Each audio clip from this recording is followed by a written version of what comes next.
Welcome back to MTFC TV. Joining me at this time is manager Paul Phillips. Paul, a rare off-season treat. You were down here this evening. Do you want to let the fans in on what you were up to? No, just like I say, whenever we come to sign players, for me it's always nice to bring them down here, show them the surroundings, obviously introduce them to everyone, including yourself, James, and make them feel at home. A lot of work going on at the moment around the ground, so it was nice to see the volunteers and obviously introduce the lads to the volunteers and show how much hard work goes on behind the scenes. But listen to two lads that we've looked at all last season. I think they'll be big players for us, and we want to welcome to the football club. Big being the operative word with the first side, of course. Big Jake Day coming in, a striker who Battle fans will know quite a lot about, given I think we played Scarborough 3 times last season. What was it about him that made you go all out to get his signature?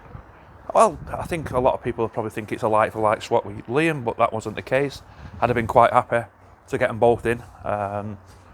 Obviously, the using news has obviously prompted us to get it done a lot quicker.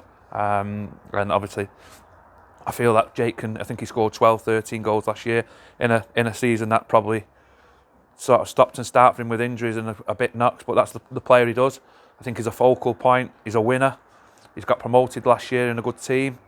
And for me, I think he'll bring more goals, personality, and another winner inside the changing room who the lads know.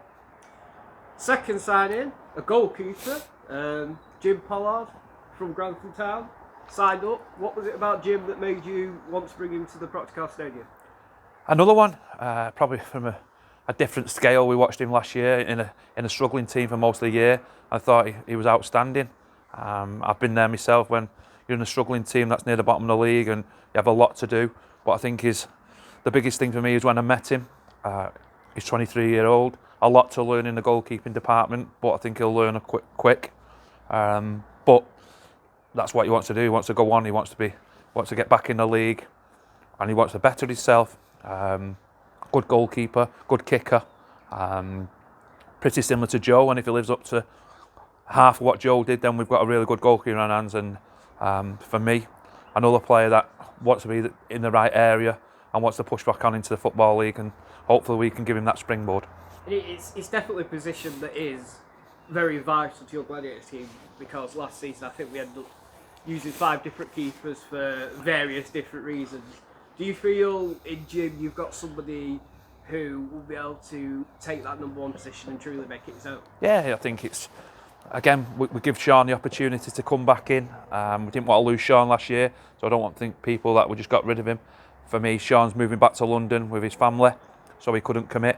So obviously we're doing our homework last year. Jim was up there with the lads that we looked at. But we need continuity in that position. It was hard. I think we lost a few games because we had to chop and change keepers, and that's not blaming any individuals. It's just the wet nature of the beast, that if you don't have someone in net that the defence knows, it's sort of a bit of a acclimatisation for your defensive players. But hopefully Jim can stay fit. He can do what we need him to do. We will be trying to add another keeper to the ranks. Obviously Paul Cooper's gone to pastures new with wanting to play games, which I totally understand. So again, we will be looking at trying to get another keeper in to make sure we've got plenty of competition in that position. Interwoven there, the mention of Paul Cooper, and comes into the next question really about the players who are coming back for the new season. We've seen today Liam Hughes has departed to join Works on Town. How are things looking on the retaining players? Well, Liam's gone. Obviously Joe's gone back to his parent club. Ozzy Abadaki won't be coming back. Obviously Liam King's retired from football, even though he'll still be hopefully come down and see us because he's a great lad. Everyone else has been invited back. Quite a lot of players who want to come back. A couple of players on contract that we'll have to have discussions with, seeing where they want to be, because they didn't have a lot of playing time. But everyone's been invited back apart from that. Obviously, for me, you look at the players we're bringing in now, it's going to be a lot of competition for places.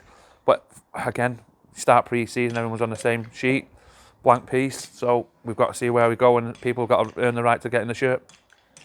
That captain's armband with Liam Hughes departing has been passed on to Ryan Coulter. From what I've seen on social media while we've been down here, seems to be a very popular choice. What qualities do you feel Ryan will bring to the armband and to your side? Well, I think you've seen them last year. I think for me, if I'd asked anyone that watched them out, I'm actually thinking even yourself, anyone say he was the captain in most terms anyway. That's not taking anything away from Liam. He led by example. Just because Liam had the armband, I thought Ryan was outstanding. As you've seen with the awards night, he was obviously got 2 or 3 awards, which he well deserved. But listen, Ryan's a leader, he's a winner. He played a lot of games, not a lot of suspensions. Brilliant in the changing room, demand standards off of the lads. So it's a no-brainer as a manager. I think as a supporter, as a committee member, I think if you asked any of them, they'd all put Ryan at the top of the list. To finish things off, we've seen the departure of Dave Wild, who himself was moving to pastures new. And in doing so, we've seen Cade Coppin step up from player coach to player assistant manager. I know I spoke to you privately about whether you would look recruiting from within or recruiting without, and I know Cade was top of that list. What do you feel he will bring to that role on top of what he does already? I think it's similar to what I've just said about Ryan. For me, Cade has done that role himself probably since I've known him, since he was a player. He managed on the pitch. Obviously, he's still going to be playing, probably a bit more limited. But I think he just brings continuity, knows the lads, knows the standards that we want in the dressing room, on the pitch, after the game, before the game. Demands standards. I just think, all in all, it was probably another decision that I didn't really have a lot to think about. It just come naturally that he probably did most of the things that we wanted him to do last year in that manner anyway. I think yourselves off the pitch talking, interviews, on the sidelines, and nothing's going to change on that front. Listen, the good thing that I've got with Cade is if Cade needs to tell me that I'm doing something wrong, he'll tell me. He won't sit behind something and sort of let it stew.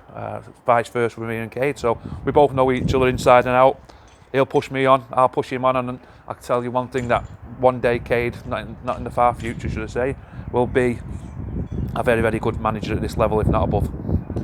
Thank you for your time, Paul, and we shall speak to you again soon. Thank you.